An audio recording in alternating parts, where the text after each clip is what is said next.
This is Speak of the Devils on AZ Family Sports. Welcome to Speak of the Devils, the premier TV show for Sun Devil football. I'm Brad Denny with 3TV. And I'm Joe Healey with DevilsDigest.com. Joe, it was nice to have kind of a weekend free from Sun Devil football as the Devils were on a bye week, but it's good that they're back in action, and man, they got a big one coming up this Saturday night. Man, I got some shopping done, a little grocery shopping, got a little thing done at Target. My godson had his birthday. That was all fine, and I appreciate that. But it's time to get back to business. It's time to get back to what we do in these months of September, October, November. Get on the football field. A huge one on deck. The Kansas Jayhawks come to Tempe, a team that's been having a tough go at it through their first 5 games. But it's a big one for both teams. We're going to talk about what we expect to see here this Saturday in Mountain America Stadium. Now, of course, with a bye week, there's no game for us to look back upon and review. We did that last week with Texas Tech. But I think it's a good time right now to kind of take stock of what has actually happened so far. ASU at this in this first of 2 bye weeks is 3-1. Pretty good start, kind of especially relative to a lot of external expectations. But of course, in the big picture, taking the kind of 30,000-foot view, this is year 2. Really, kind of in a lot of ways, year 1 for Kenny Dillingham, given all the stuff that it was thrown at him in the last year and all the obstacles. So, Joe, right now, what has this first 4 games of this season, with the 3-1 record, really kind of said to you about where ASU and Kenny Dillingham are in kind of their progress in rebuilding Sun Devil football? I mean, I think that 3-1 is the best case realistic scenario that anyone would have predicted in the preseason. I just don't think too many folks would have expected ASU to go 4-0. Now then, that one loss kind of stinks that it came right before the bye week because everybody's just been marinating in that loss for the last week plus. So it kind of throws off a little bit of the view that some may have of things to date. Also, I know that some folks have been critical of the fact that the 3 teams ASU beat, they've had some struggles since ASU played them. Now, Brad, as you've said, that's what you do with teams that you play. Like if you beat them, and if they're a struggling team, you beat them soundly, as was the case in the first couple of games, then you're in good shape right there. Like I've said before, very, very proud of this team for its resolve, especially like in that Texas State game, the second half of the Mississippi State game, even to bounce back and to fight back in defeat against Texas Tech. I think that's something that you can really take with you that'll travel well over the course of the remainder of the season. I'm just eager to see how things shape up, of course, over the course of these next few weeks, starting with this week, as you get into stiffer Big 12 competition, as we've seen and we may talk about, especially last week as we're all sitting on our couches, watching games with the bye week. This is a crazy conference. Anything can happen. The teams that were not supposed to win last week won. Teams that were supposed to win really stumbled on a few occasions. So we're not even halfway through this year. Things are probably going to get weird. Yeah, I agree. Like 3-1 is probably a really good sign of progress. The Kenny Dillingham rebuild is making progress. I mean, obviously, this is a team that I thought was more talented, was deeper than last year, but that resolve, that tenacity, that ability to take a punch from an opponent and get back and deliver the counter punch that ASU has done a few times, that to me says a lot of good things about where this culture is. We saw signs of that resolve and that tenaciousness as last year through all the adversity. But now it's been able to do that and not just, that was an impressive effort, good, good game. But no, this is a team that's able to bounce back in game, overcome those obstacles, and get wins. And I think that is something that those intangible things, because I feel this coaching staff's going to be able to bring talent to Tempe, especially the trajectory things are on right now. But building that culture and having it be kind of player-led, coach-fed, as they like to say, has really been something that it says that, okay, things are moving in the right direction. Now, with the meat of the Big 12 schedule, we'll see exactly how that's it's going to be certainly tested over the next 8 weeks or so. But I think that to me is a great sign that things in the kind of the macro view so far are moving well for ASU. Joe, through these first 4 games, kind of on the flip side, what's maybe something that's kind of maybe caught your attention, maybe an unanswered question or something that's arisen, about the progress of the rebuild through these first 4 weeks? I would say the last game against Texas Tech, you had some concerns about execution, about them just basically being up for the game. You had some sloppy penalties. We've seen a couple of games with some erratic play at quarterback by Sam Levitt. Now, he's played well, and he's shown some improvements, showed that he can perform at this level. But there have also been, some issues with downfield passing and things like that you really need to clean up. Those are the main ones there. Obviously, you want to get the wide receivers involved to a higher degree. But ASU's 3-1, so you're not going to have a laundry list of complaints. But those are some ones that, as things progress through the course of the season, and to add with the impressive start, that increases the expectations to the point I'm sure that a lot of, if not all of the fan base right now, it's bowl eligibility or bust. If ASU only wins 5 or fewer games, that is going to be a reason for a lot of complaints over the course of the offseason. And of course, with the big one Saturday night here, the Big 12 has proven to be wide open. This is a conference with a lot of parity this year, and you expect that to be the case moving forward. So, you got a Kansas team that's reeling, that was preseason ranked, but 1-4 on the year, still pretty good. Joe, do you think that the course of this season, of course, you're looking kind of bowl or bust, but this game could be an inflection point, not just for 2024, but maybe the trajectory and the speed in which this program is able to rebuild. I'll put it in very simple terms. This is a must-win game for Arizona State on Saturday. You certainly can say the same for Kansas. So there's a great deal on the line, even though it's a 1-4 team. This is one that you've got to get if this program truly is moving in the right direction, if they truly are showing that this season. Yeah, there are going to be some challenging games ahead, of course, in just a few days after ASU hosts Kansas. They're hosting a longtime rival, Utah. That's going to be a real tough game, especially with the Utes reeling after an unexpected loss. So a lot of very interesting things at play for the Sun Devils, both in 2024 and potentially what it means for the seasons ahead. But after the break, we're going to be bringing you a portion of the conversation we had with ASU defensive line coach Deron Reynolds, who brings in a very impressive resume to Tempe and has made his impact felt in the trenches so far. What's impressed you so far about the defensive line through these first 4 games? The biggest thing is just the resilience. I mean, I don't think this group gets, too high with the highs or too lows with the lows, but, we've been in some situations, games where we've been down, and we fought back, and I mean, I haven't seen this group flinch at all yet. Where do you think that resilience comes from? Because this is a team that's obviously still growing, but the situation at Texas State, just being able to kind of turn things around and, as you mentioned, kind of overcome that adversity has been one of the key things that really jumped out to me through the first third of the season. I mean, I really think these guys lean on each other. And Coach Dillingham done a good job of, just trying to make this a cohesive group. These guys spend time together. I know it's a little bit different this generation and whatnot because, they have so many other different options not to spend time with each other. But, they've made time, to spend with each other. They know kind of what makes each other tick. I think they do a really good job of, they're starting to call each other not out, but calling each other up, in certain situations. Just trying to get the best out of each other. I think they're starting to understand that this time is fleeting. Heck, a third of the season is already gone. So kind of on the flip side, when you're looking through the tape, what are some of the areas that you've maybe seen as some growth opportunities and areas for improvement through these first 4 games? I mean, I think we can do a better job of, getting ourselves in rush situations. And, when we do get in those situations, being able to play off each other better, rushing the passes, better together as a, cohesive and collective group. I think that's something that, kind of stuck out at me. We're doing a lot of self-scout right now, just kind of looking at where we are, right now in the process of the season, just trying to find ways to give guys tools, so we can be better on the field together. And of course, what's it been like working with a coach like Vince Amy, a guy who obviously, was on the Rose Bowl team here and such, and, obviously has a wealth of knowledge of his own. Yeah, this is a really cool opportunity. Somebody that, Coach Amy's been here and, played here the whole 9. He loves this place. He bleeds this place, and it's really good just kind of get his perspective.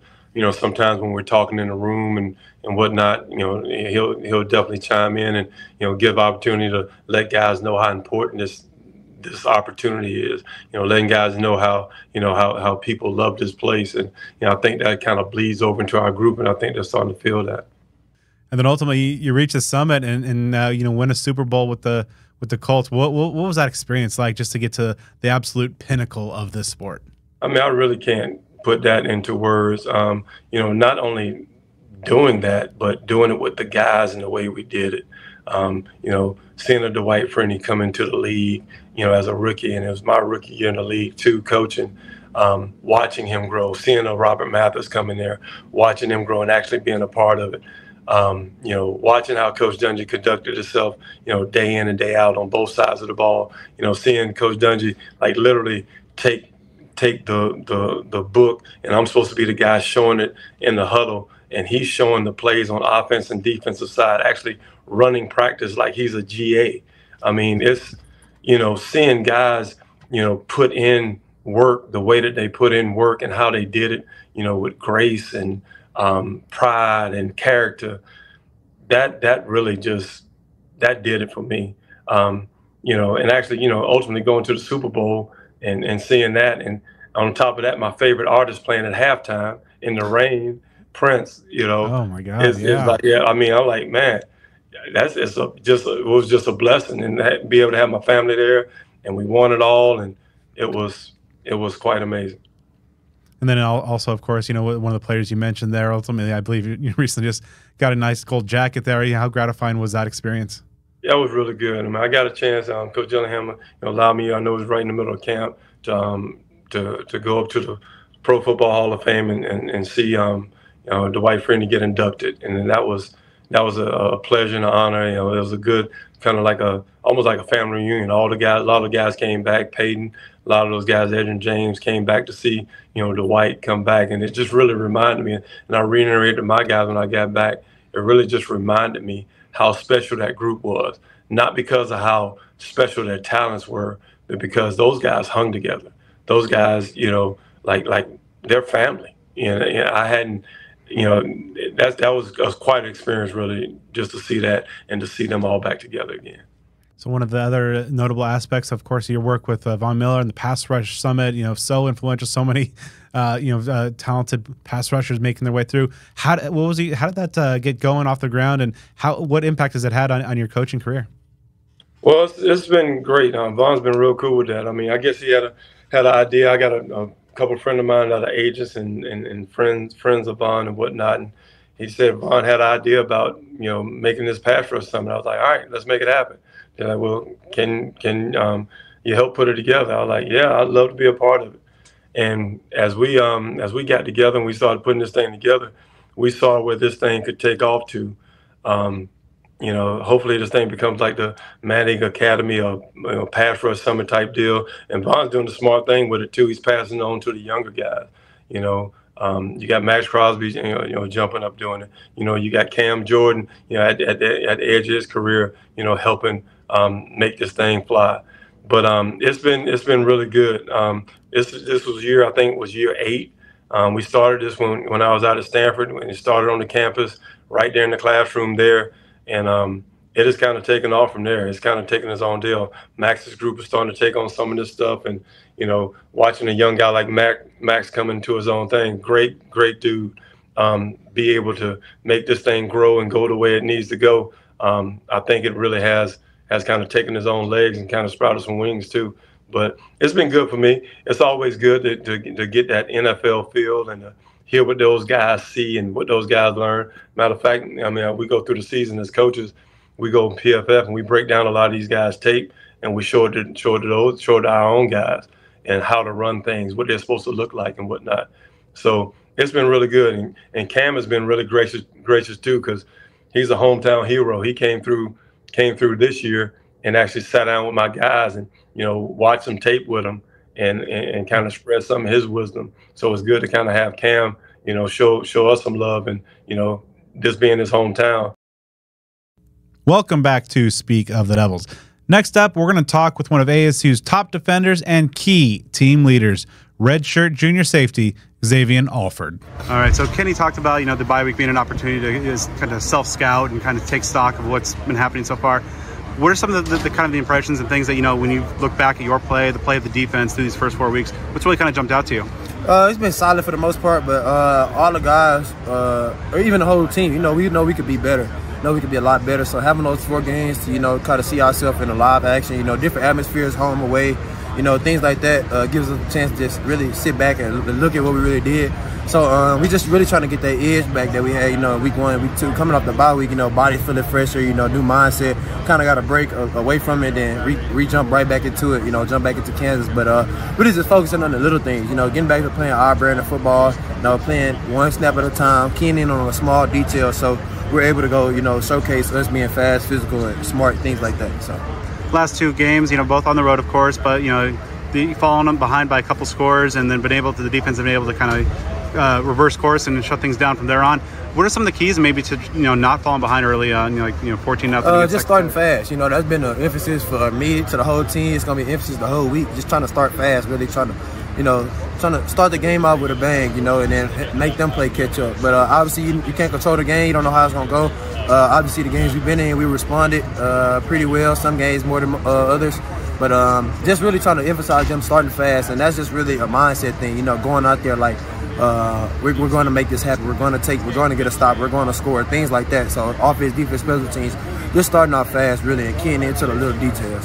So did it add a little bit of extra fuel to the fire, you know, knowing that like there was a loss before the bye week, so a little extra time for it to stew around a little bit? Yeah, obviously, you know, we obviously went back and watched the film, and a lot of people feel like we let that one go, you know, we let that one get out of our hands, but obviously it's in the past now. All we can do is learn from our scars and keep building, but definitely a little bit of fuel to the fire, you know, definitely under me. I've been trying to light the fire under these guys too. I really don't have to, because I mean it's the same energy around the whole, you know, building. We obviously know what happened coming out of bye week, but we want to, you know, start fresh coming out this bye week and go attack it. So obviously got a big matchup on Saturday night. Kansas offense that does a lot of good playmakers. You know, what are some of the things that in your film study, your preparation for this Jayhawk offense that really kind of jump out to you about what they're going to bring? I'm gonna starting with the quarterback. He's a dynamic guy. You know, can do it with his legs and arm. He likes to take a lot of risk. Likes to throw the guys that's open, not open, you know, so things like that. And so that's going to have a lot of opportunities for us, you know, just as a defense to create turnovers in the air. And then starting with the running back, he's a pretty dynamic guy too, pretty good running back. You know, so really just emphasize just stopping the run. Just stopping the run is going to be the main thing. I feel like they like to base everything a lot off their run game, a lot of motion shifts. Like to get your eyes messed up. They do a lot of the same things, but just try to get people out of position to get a step on you. So this week, keying in on our details, alignment, assignment, the little things is really going to be important. And then, you know, stopping the run, playing more physical, playing faster than them, like I said, getting that edge back, starting fast, starting the game off fast, and then making them play our game that we want. You know, start throwing the ball around, get pressure on the quarterback, things like that. It's been about a month or so, you know, with the bye week and a couple of road games since there was a home game here. How much does that defense, when that crowd of Mountain America Stadium is rocking, like how much do you guys feed off of that? We feed off of it a lot. You know, I don't think the fans know. I think they're starting to pick it up now, how much of a difference they're making, but it makes a huge difference, you know. I heard is that it's supposed to be sold out, a couple of tickets away from being sold out. So, you know, that gives us energy, you know, it amps us up getting closer and closer to Saturdays, because, you know, you walk in there, it's going to be rocking. You know, we want to put on a show for ourselves. We want to put on a show for us, you know, ourselves, but mostly this fan base and everybody around here, you know, just show the hard work that we've been putting in all the way through camp, the beginning of the season, and then now coming out of this bye week, you know. So it'll be fun. It'll be fun on Saturday. Where do you think like the team's kind of collective mindset is? You know, you know, coming off of a loss, but it's still, you know, overall a 3-1 start's pretty good. Yeah. You know, I emphasized that to them today. Like, in my eyes, I think we 0-0. You know, Scat mentioned it in the press conference. Like, we kind of have 3 different seasons. First season's really over, you know, coming out the bye week, went 3-1. It is what it is, but, you know, ultimately we're taking it game by game now, starting over 0-0. So ultimate goal is just to really go 1-0 this week, you know, 1-0 this week and move on to the next week and go 1-0 again. So, you know, just staying focused, like little things, staying locked in, taking it day by day, winning the game that day of practice. Like today, Tuesday practice, winning the game today, tomorrow, winning the game tomorrow, Thursday, Friday, and then Saturday you walk out there. You already know your preparation, everything, your confidence is this high. So it's time to go do it full speed now.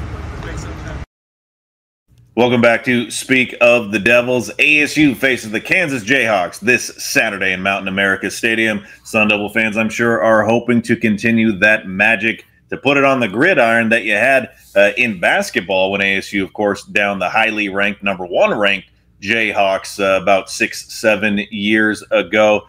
This is a team, very interesting squad, a top 25 team in the preseason.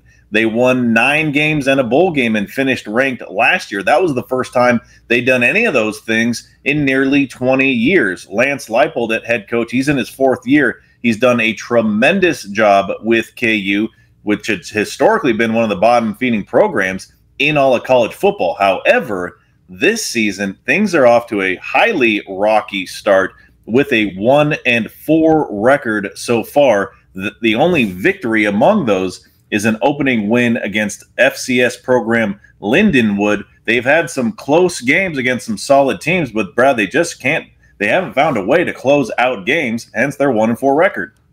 You look at what's transpired so far, and they have led in the 4th quarter in all 4 of those losses. And okay, maybe this is a young team trying to figure out its way to win, but no, this is a team with 30 seniors. This is a very veteran-led team, and just the inability to close out these games and the talent level they have, it's very just intriguing to figure out how this has kind of come off the rails. I mean, this is a team that entered the season ranked and has been, to this point, has been one of the most disappointing teams in America. Now, of course, ASU fans, I've already seen a lot of it, just as